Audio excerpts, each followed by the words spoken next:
नमस्कार, मैं हूं मृगेंद्र पांडे और आप देख रहे हैं बहुत चर्चा है। छत्तीसगढ़ की राजनीति में कल रात से अभी तक एक ही विषय की चर्चा है कि आखिर मुख्यमंत्री निवास पर सभी मंत्रियों को आनन फानन में क्यों बुलाया गया। मुख्यमंत्री निवास की बैठक में आखिर क्या निकला। करीब 4 घंटे जो बैठक चली उसमें मंत्रियों को उनके कामकाज के परफॉर्मेंस को और कार्यकर्ताओं की बात को लेकर क्या क्या बातें हुई। क्या मंत्रियों पर नाराज हैं, कार्यकर्ता नाराज हैं, पार्टी के पदाधिकारी नाराज हैं? क्या मंत्री कार्यकर्ताओं की बात को नहीं सुन रहे हैं या फिर मंत्री अपनी राह पर चल रहे हैं और कार्यकर्ताओं को एक तरफ छोड़ दिए हैं? इस बीच पूरे दिन एक चर्चा ये थी कि क्या मंत्रिमंडल में बदलाव होगा तो उसकी रूपरेखा क्या रहेगी। इन्हीं सब विषयों पे बात करेंगे। सबसे पहले हमारी ये रिपोर्ट देखिए, फिर हम चर्चा को आगे बढ़ाएंगे।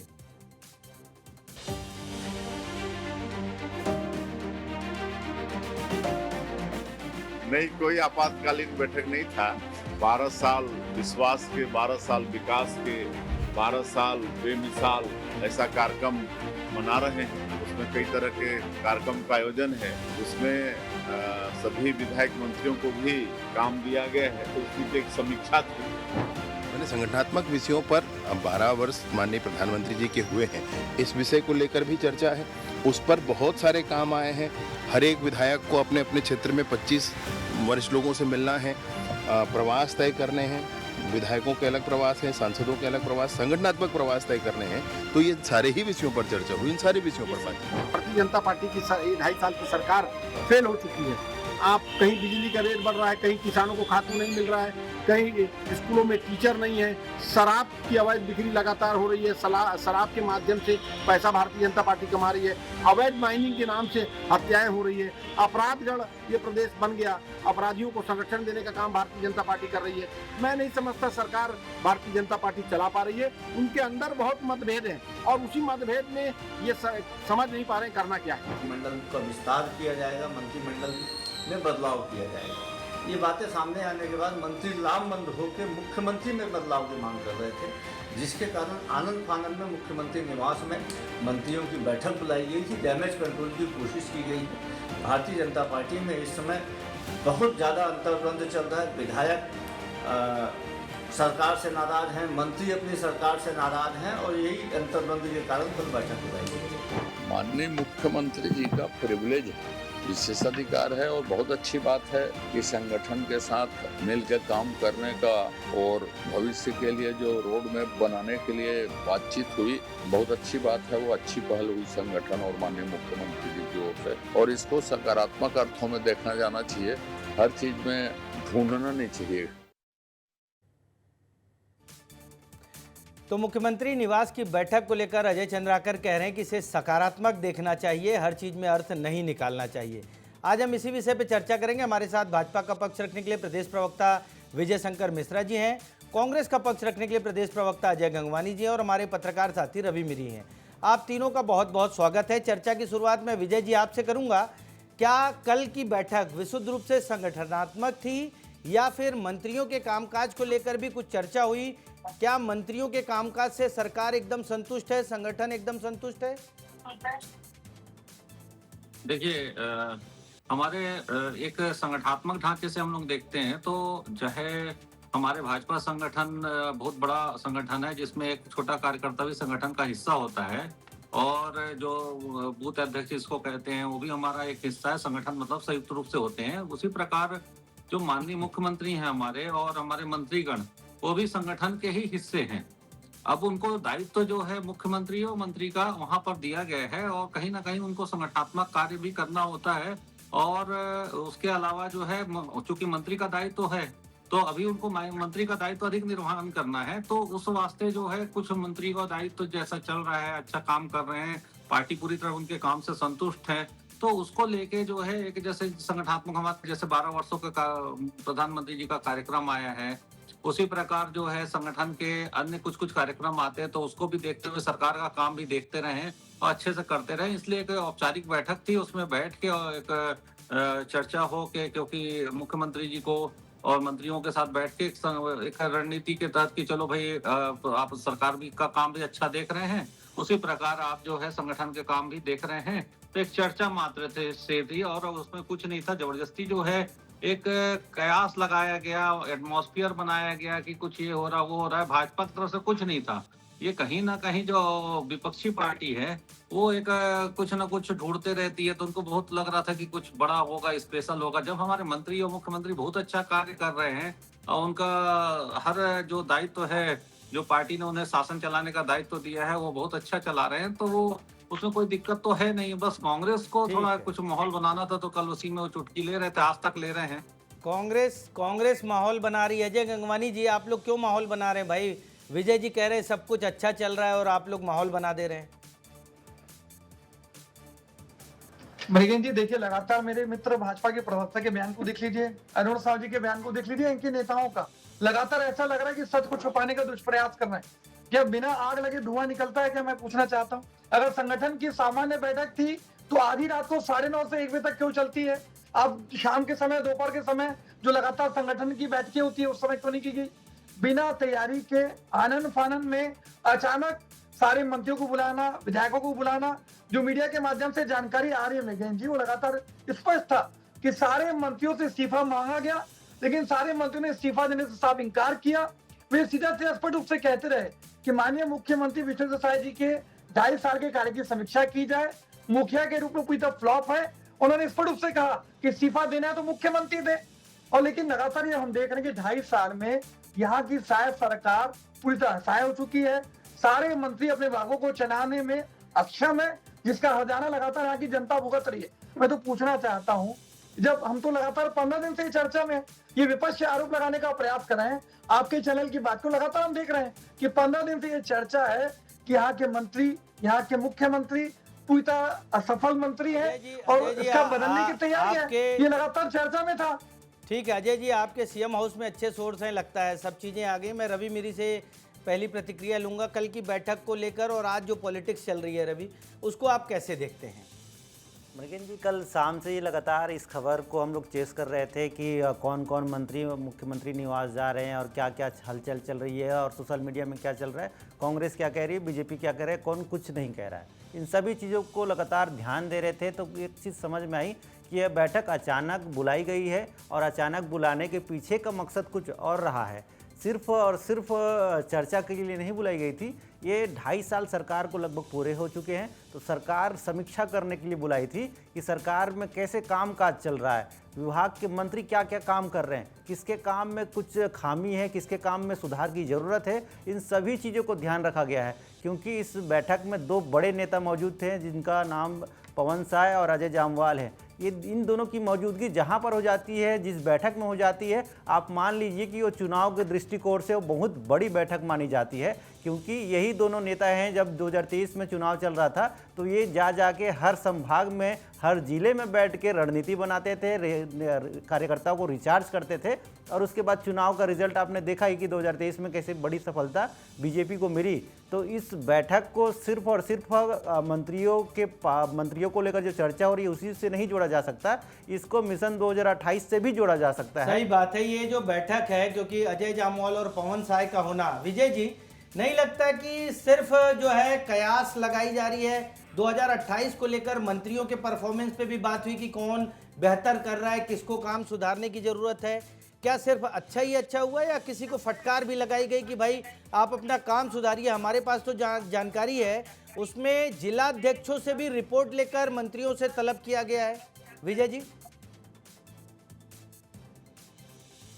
देखिए, भारतीय जनता पार्टी में बहुत अनुशासित पार्टी है, और जो हमारे मंत्री हैं, विधायक है, सांसद है, मुख्यमंत्री, सभी बराबर हमारे संगठन के संपर्क में रहता है। ऐसा कुछ बिरली चीज नहीं हुई है, और रात को भी बैठक होती रहती है। हमारी पार्टी में 24 घंटे वर्किंग होती है। ऐसा तो होता नहीं है कि चुनाव आएगा तो वर्किंग होगा।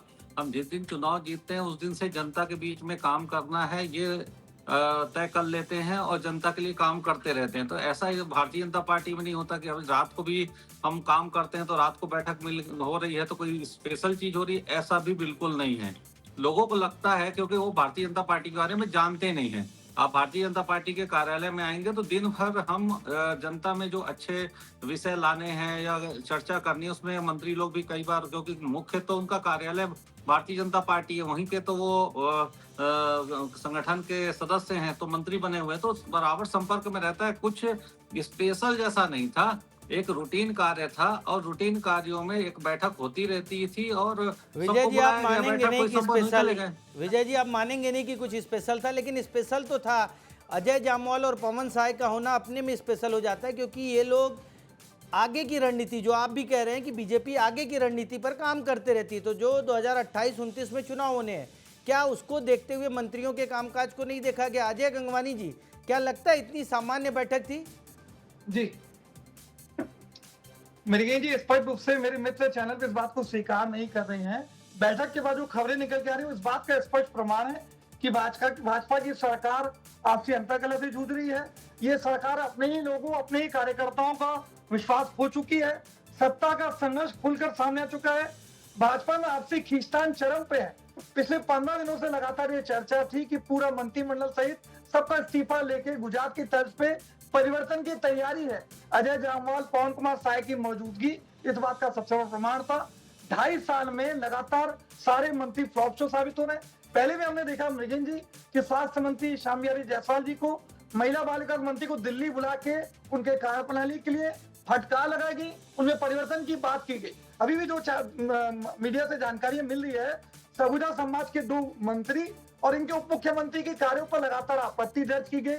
इनके कार्यों से कोई संतुष्ट नजर नहीं आया और 2.5 साल में आज ये जरूरी है, अगर हम छतरी की जनता का भला चाहते हैं तो ऐसे मंत्रियों को निकाल बाहर करना चाहिए। लेकिन महत्वपूर्ण बात है, आज गृह मंत्री विजय शर्मा अब तक के इतिहास के छतरी के सबसे फ्लॉप गृह मंत्री हैं। प्रतिदिन 3 हत्याएं, 6 महिलाओं के साथ बलात्कार, रायपुर राजधानी में 6 गोलीकांड, जो अपने गृह क्षेत्र कवर्धा में सुरक्षित नहीं रख पा रहे हैं। ठीक है, विजय जी से जवाब ले लेते हैं। अजय जी, हम देखेंगे रेत का विजय जी से आपने जो आरोप लगाया उसका जवाब ले लेते हैं। नेता को गाड़ी में जला के मार रहे हैं। ठीक है अजय जी। विजय जी, 5-6 सवाल इन्होंने किया। एक तो गृह मंत्री को लेकर सवाल किया, जो अपराध बढ़ रहे हैं। इसके अलावा स्वास्थ्य मंत्री, महिला बाल विकास मंत्री, इनके कामकाज को लेकर सवाल किया अजय जी ने। आप उसका जवाब दे दीजिए, फिर चर्चा को आगे करेंगे। मैं एक एक करके जवाब देता जाता हूँ। जी। पूरे छत्तीसगढ़ बनने के उपरांत सबसे मिलनसार और सबसे अधिक लोगों के बीच में मिलने वाले और सीधा ऐसे उप मुख्यमंत्री हैं हमारे विजय शर्मा जी, जो लगातार होम मिनिस्टर हैं और सबसे मिलते हैं और जहां विषय आता है, मतलब उनकी योग्यता पे प्रश्न उठाना एक बहुत गलत दिशा में बात है। जो नक्सलवाद को खत्म करने के लिए मेहनत कर लिए और एक अच्छे लगातार मिलते हैं और काम करते हैं, और अपराध को कम करने के लिए जितना पब्लिक के बीच से मिल सकते हो, मिलने का पुलिस को निर्देश वो देते हैं। मेरे ख्याल से अभी तक छत्तीसगढ़ में नंबर 1 होम मिनिस्टर वही हैं। उन पे प्रश्न उठाना का कोई विषय ही नहीं है। वो तो सब जग जाहिर है कि वो क्या किया। क्या प्रतिदिन 3 हत्याओं को सफल गृह मंत्री का दायित्व मानते हैं? रोज यहाँ 6 बलात्कार हो रहे हैं, क्या ये सफलता के प्रमाण है? जयपुर राजधानी में 6 गोलीकांड हो रहे हैं। उड़ता पंजाब की तर्ज को आपने छत्तीसगढ़ को उड़ता छत्तीसगढ़ बना दिया है और ये केजरीवाल की राजनीति करे चैनल पे। इनको तो स्वीकार करना चाहिए, विजय शर्मा जी से इस्तीफा लेना चाहिए। आप तो क्वेश्चन कर चुके थे गंगवानी जी, एक ही चीज को 3 बार क्यों कर रहे हैं? आपको या तो आपके जितने, फिर से आप क्वेश्चन बोल दीजिए, मैं एक करके मैं कई बार बोलता हूँ कि या तो आप कंप्लीट कर लें या मैं कर लूँ। आप फिर से बोलिए, मैं सुन लेता हूँ, मैं सबको उत्तर दे दूंगा सिलसिले बाल। विजय जी आप पक्ष रखिए। गंगवानी जी आपको भी मौका दूंगा मैं। विजय जी आप रखिए। मेरा यही कहना है कि लॉ एंड ऑर्डर का अगर देखिए, आज तक नक्सलवाद को खत्म करना, उसके जो भी लॉ एंड ऑर्डर में गड़बड़ी कहीं दिखती है तो सीधा होम मिनिस्टर जी डायरेक्ट इंटरफेरेंस करके पुलिस को टाइट करके कार्रवाई होती है, कार्रवाई करते हैं, कहीं पर उनकी कमी नहीं दिखती। और पूरे भारत में सबसे अच्छे अगर होम मिनिस्टर में नाम गिना जाएगा तो विजय शर्मा जी का है। एक तो ये विषय हो गया। दूसरा, कहीं पर भी आप लक्ष्मी रजवाड़े जी का कहें, किस चीज की नाराजगी है? वो अच्छे से मिलती हैं, अच्छे से काम करती हैं। देखिए, कांग्रेस का काम है हर चीज में मुद्दा बना के उठाना। हमारे कोई मिनिस्टर में कहीं कोई खामी दिखती नहीं है हमको। हमारे मिनिस्टर की वर्किंग बहुत अच्छी है, सीएम साहब की वर्किंग अच्छी है। क्योंकि कांग्रेस को तो कुछ ना कुछ मुद्दा बना के बोलना है कि साहब ये हुआ वो हुआ। उनका दायित्व है, वो अपने दायित्व का निर्वहन कर रहे हैं। अगर वो नहीं बोलेंगे तो जनता के बीच में दिखेंगे कैसे? लेकिन मिनिस्टर में कहीं कोई कमी नहीं है। कल की जो बैठक हुई है बैठक एक औपचारिक बैठक रही है। हमारे यहाँ जो भी बैठकें होती हैं उसमें संगठन मंत्री, क्षेत्रीय संगठन मंत्री हमारे यहाँ रहते हैं, और बैठक में जो होता है वो भी जो है क्या चल रहा है, क्योंकि सब संगठन के ही भाग हैं और एक नॉर्मल चर्चा होती रहती है। ऐसा कुछ विशेष नहीं था, लेकिन अब मुद्दा बना के कुछ भी यहाँ जनता को एक आप अपना दिखा रहे हैं कि साहब हमारे पास भाजपा, लेकिन भाजपा का प्रचार प्रसार कर रहे हैं। आप इसको कंटिन्यू करते रहिए, जिससे भाजपा का प्रचार प्रसार अच्छा होता है। भाजपा बोलने से भाजपा का ही विस्तार होता है, निगेटिव नहीं होता। इसको और आप बढ़ाते रहिए। ठीक है, भाजपा का प्रचार प्रसार हो। रवि, क्या आपको लगता है कि ये सिर्फ भाजपा का प्रचार प्रसार है या वास्तव में कुछ मुद्दे रहे जो कल की मीटिंग, क्योंकि 3 से 4 घंटे सीएम हाउस में ये मीटिंग चली है? लेकिन ये मीटिंग को बहुत गंभीरता से लिया जाना चाहिए और बीजेपी को भी ये पता है, और बीजेपी की हमेशा से रणनीति रही है कि जो अंदर की बात है कभी बाहर नहीं आती है। इतनी अनुशासित पार्टी है, इसीलिए कोई भी नेता कुछ भी नहीं बताएंगे। लेकिन ये बात आप सब जानते हैं, पूरा प्रदेश ये समझ चुका है कि छत्तीसगढ़ में बीजेपी फिर से 2028 में कैसे सरकार उसकी बनाएगी, इसके लिए रणनीति शुरू हो चुकी है। प्रदेश अध्यक्ष किरण सिंहदेव का कुछ समय पहले ही एक बयान सामने आया था। उन्होंने कहा था कि जहां जहां हमारी कमज़ोर सीटें हैं, जहां जहां उनको हार मिली थी, वो लगभग 35-36 सीटें हैं, तो उन क्षेत्रों में उन्होंने जिम्मेदारी दे दी है। वो भी 4 महीना पहले जो निगम मंडल के अध्यक्ष होते हैं उन सबको जिम्मेदारी दे दी गई है कि आप जाइए वहाँ तलाशिए कि क्या कारण था कि पिछले चुनाव को हम हार गए। अब ये भी खोजिए कि अगले चुनाव में कौन वहाँ प्रत्याशी बीजेपी से हो सकते हैं। मतलब आप समझ लीजिए कि बीजेपी चुनावी मोड में है, भले ही किसी को कुछ पता ना चल रहा हो, लेकिन पूरी तरीके से बीजेपी चुनावी मोड में है। और कांग्रेस को तो इसमें विवाद करने की जगह उनको अपने चुनाव में ध्यान देना चाहिए कि कांग्रेस पार्टी कैसे 2028 के चुनाव में बीजेपी से लड़ पाए, इस पर ध्यान देना चाहिए। सही बात है। गंगवानी जी, आप लोग बीजेपी को देख रहे हैं, अपनी पार्टी में आप लोगों को देखना चाहिए कि चुनाव कैसे जीतेंगे। बीजेपी के मंत्री बदल भी जाएंगे तो क्या हो जाएगा, मंत्री तो रहेंगे ही, सरकार तो रहेगी, जो नया आएगा वो काम करेगा। गंगवानी जी देखिए, महत्वपूर्ण है मृगेन जी, सरकार में समन्वय और विश्वास का संकट स्पष्ट रूप से दिख रहा है। सत्ता और संगठन में तालमेल नहीं है। भाजपा के कार्यकर्ता विधायकों मंत्रियों के कामकाज से खुश नहीं है, विधायक अपने मुख्यमंत्री से खुश नहीं है, और लगातार जो असंतोष है, गुटबाजी, अंतर्कलह खुल के सामने आ चुका है। ये तो दिख रहा है कि छत्तीसगढ़ में रिमोट कंट्रोल की सरकार चल रही है, केंद्र शासित प्रदेश की तरह चल रहा है। माननीय मुख्यमंत्री साहेब पूरे असहाय नजर आ रहे हैं। सारे निर्णय दिल्ली के एसी चैम्बर से लिए जा रहे हैं। इस बात को स्वीकार करने का साहस मेरे भाजपा के प्रवक्ता मित्र नहीं दिखाएंगे। मैं तो पूछना चाहता हूँ, स्काउट जमूरी घोटाला होता है, गजेंद्र यादव वर्सेस बिजमौन की लड़ाई पूरे छत्तीसगढ़ में देखी। अभी मैं महिला बाल विकास मंत्री की बात कर रहा था, मुख्यमंत्री सामूहिक कन्या विवाह में किस प्रकार से कमीशन को भी भ्रष्टाचार हुआ, छत्तीसगढ़ जनता ने देखा। राजीव कुंभ में घोटाला हो रहा है, और दंतेवाड़ा के एक ही नाले पे बिना टेंडर के, बिना प्रशासनिक अनुमति के 3-3 पुल बनाए जा रहे हैं। ये सरकार पूरी तरह कमीशन खोरी और भ्रष्टाचार की सरकार है। वरिष्ठ आदिवासी नेता ननकी राम कौर खुद कह रहे हैं क्या सरकार नाम की कोई चीज नहीं है, कमीशन खोरी भ्रष्टाचार चरम पे है। इनके खुद के नेता इनको सर्टिफिकेट दे रहे हैं। दूसरी महत्वपूर्ण बात है, हम देख रहे हैं कि ये सरकार के मंत्री, इनके विधायक खुद रेत की अवैध तस्करी के लिए तैयार है। एक नेता दूसरे नेता को गाड़ी में जला के मार देता है। छत्तीसगढ़ को अफीम के घर बनाने की तैयारी है। शराब को उड़ता पंजाब की तर्ज पे छत्तीसगढ़ को उड़ता छत्तीसगढ़ बनाया जा रहा है। यहाँ पे सरप्लस बिजली राज्य होने के बाद 5-5 बार बिजली के बढ़ाए जा रहे हैं। जमीन की गाइडलाइन दर में 800% की वृद्धि, शराब की नदियां, हर तरह से। मैं पूछना चाहता हूँ, क्या महिलाओं को 500 में सिलेंडर मिल पाया? क्या 1 लाख युवाओं को रोजगार दे पाए? क्या 100 दिन नियमित कर्मचारियों को नियमित कर पाए? क्या 4 लाख प्रधानमंत्री आवास दे पाए? गंगवानी जी जिसे भाजपा ने ढका नहीं, ये पूरी तरह घिर चुके हैं। ठीक है विजय शंकर मिश्रा जी, 2-3 मुद्दे उठाया जय गंगवानी जी ने। एक तो महिला बाल विकास से जुड़ा मुद्दा है कि जो शादी में गिफ्ट दिया जाता है उसमें कटौती की गई। अभी पीडब्ल्यूडी के ब्रिज का भी विवाद हुआ। इन सब चीज़ों को क्या कंट्रोल करने की ज़रूरत नहीं है? और कल की बैठक में क्या ये सब मुद्दे भी नहीं रहे होंगे, आपको नहीं लगता है? जैसे गंगवानी जी ने बोला अभी, उसमें इतने सारी चीजें गिनाई। मैं भाजपा में जब कांग्रेस की सरकार थी तो सूचना के अधिकार प्रकोष्ठ पर प्रदेश का संयोजक रहा। मैंने विथ डॉक्यूमेंट इनके ऊपर जितने आरोप लगाए थे उस आज सिद्ध हुए, और सब इनके लोग अंदर हैं। और मैं खुलेआम उस समय भी प्रेस में बोलता था कि डॉक्यूमेंट है और शिकायत करके वर्किंग होती थी। आज ये जितनी चीजें गिनाए हैं उनमें ना इनके पास डॉक्यूमेंट है ना पेपर है, क्योंकि गलत चीज जब होती नहीं तो डॉक्यूमेंट रहेगा कैसे कांग्रेस के पास। ये खाली आरोप लगाते हैं, एक लगातार जैसे हम बोलते हैं भाषण टाइप का कि ऐसा है, ऐसा है, ऐसा है। कोई तथ्यात्मक दस्तावेज अगर इनके पास है तो तथ्यात्मक दस्तावेज को लाकर और ये सरकार के सामने दिखाएं कि साहब ये है और उस पर कार्रवाई की मांग करें। क्या होता है कि खाली ये बोलना कि ऐसा है, कुछ भी कहीं कुछ नहीं है, सब सही चल रहा है। विजय जी, लग रहा है अजय जी के पास कुछ डॉक्यूमेंट है। अजय जी, है क्या कुछ डॉक्यूमेंट आपके पास? बिल्कुल बिल्कुल, देखिए मैं विजय शंकर मिश्रा जी कह रहे हैं, सूचना के प्रमुख थे। सूचना अधिकार में सूचना मिली कि जेम पोर्टल जो है वो भ्रष्टाचार का गढ़ बन चुका है। 300 रुपए की इजाजत 32,000 रुपए में, 1 लाख की टीवी 10 लाख रुपए में, 60,000 का रोटी मेकर 8 लाख रुपए में, 1537 का ट्रैक सूट 2500 रुपए में। ये तो लगातार जमहूरी घोटाला बिना टेंडर के। हमने देखा कि 15 करोड़ रुपए का ऑलरेडी काम चालू हो जाता है। अभी ताजा उदाहरण अंबिकापुर में देख लीजिए, अभी टेंडर डिक्लेयर नहीं हुआ है, पहले अपने चहेते लोगों को टेंडर की शर्तों में परिवर्तन करके कमीशन खोरी भ्रष्टाचार जारी है।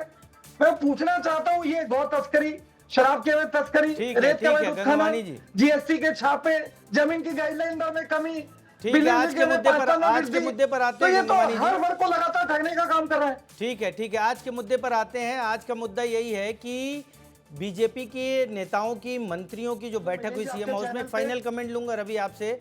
रवि जी, ये बताइए कि क्या उस बैठक के बाद आगे कुछ होने वाला है, उसकी कोई रिपोर्ट वगैरह कुछ होने वाली है, या बैठक के बाद यहीं समापन होने वाला है?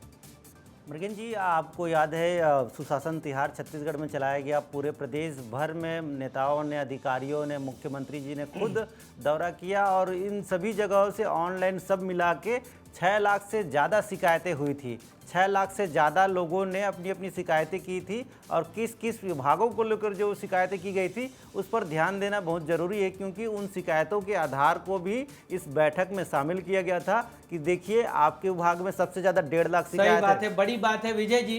6 लाख से ज़्यादा शिकायतें आई, क्या उस पर भी ध्यान देने की ज़रूरत है? क्या लगता है पार्टी को, और कल की बैठक में ये मुद्दा रहा होगा? एक फाइनल कमेंट आपका।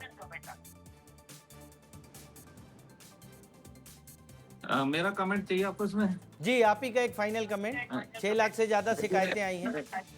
देखिए, भारतीय जनता पार्टी की कोई भी जब बैठक होती है उसमें जनता संबंधित जो भी विषय होता है, जो नागरिकों संबंधित अच्छा काम किया जा सकता है, उसकी चर्चा जरूर होती है। तो हम तो बैठक में थे नहीं, और जो लोग इसमें चर्चा कर रहे हैं मेरे ख्याल से कोई नहीं था बैठक में। लेकिन जितनी बैठकों में मैं अटेंड किया हूँ उसमें जनता से संबंधित जो चीजें होती हैं उसका जरूर डिस्कशन होता है कि जनता के लिए हम अच्छा क्या कार्य कर सकते हैं। मुझे ऐसा लगता है ये विषय जरूर रहता है। बाकी इससे अधिक कुछ नहीं है विषय, और बाकी तो विचारों की बातें हैं। ठीक है गंगवानी जी, एक फाइनल कमेंट आपका। कल की बैठक को कांग्रेस पार्टी किस तरीके से देखती है? कल की बैठक में स्पष्ट रूप से दिखा कि सारे मंत्रियों की कार्यप्रणाली से यहाँ की जनता, इनके कार्यकर्ता असंतुष्ट है।